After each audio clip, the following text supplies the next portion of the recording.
Hello everybody, this is Toys R Us, and for this very quick figure showcase, before we start I need to just make a quick disclaimer that I'm going to be referring to him by his original name, so I hope this doesn't offend anybody, but I just wanted to say that before we started.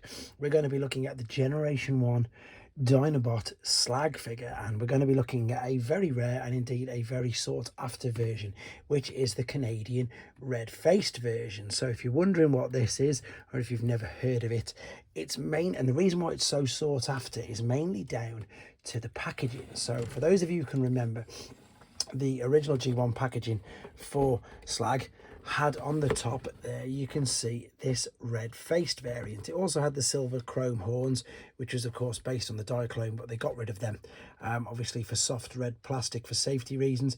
But as you can see there, he had the red face in on the actual packaging. He also had the red face in a couple of the I suppose toy catalogues that were released as well. This was of course the 1985 one, and there he is there again with the red face, mistransformed, haven't pulled his legs all the way out. So we got this in Europe. I think that was available in America as well, and then for mainland Europe, for MB and other versions, again you will see that there was this red-faced prototype which is in there. So I'm of course going to show you him now in a second, but I also just want to show you some of the other small differences with him. Now unfortunately I don't have any of his accessories. I was just more pleased to get the figure, to be honest. So we've got the standard version there, which you can see. Now you can't really tell much of a difference unless you're looking there on this particular spot at the top. See how it's red there, and then you can probably see underneath how red it is on that side, whereas the normal one is indeed all black on the inside. So from the outside in Dinobot mode or in Triceratops mode, the only real way is by looking at that bit on the top.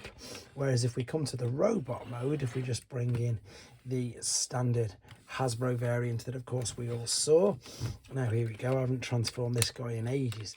You can see obviously that he's got some white legs, which is completely different. Let's fold these in and around and tuck that away.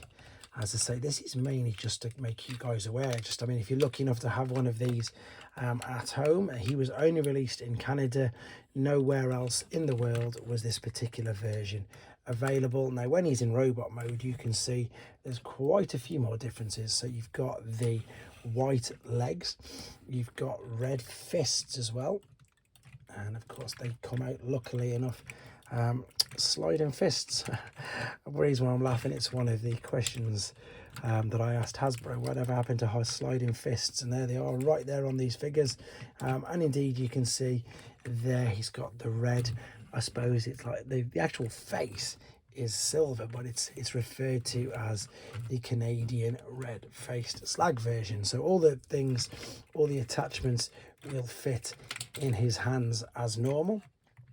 It's just, as you say, it's just this particular version that had it. And yeah, I've had loads of people ask me questions on this if I had it. It's took me quite a bit of time to source and indeed finally get.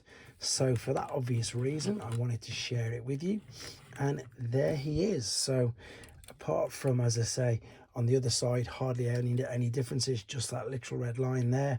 In robot, as you can see, he's clearly very much different, and that's all there is really, I suppose, to say about him. Hope you enjoyed looking at him. Hope it helped you maybe identify yours.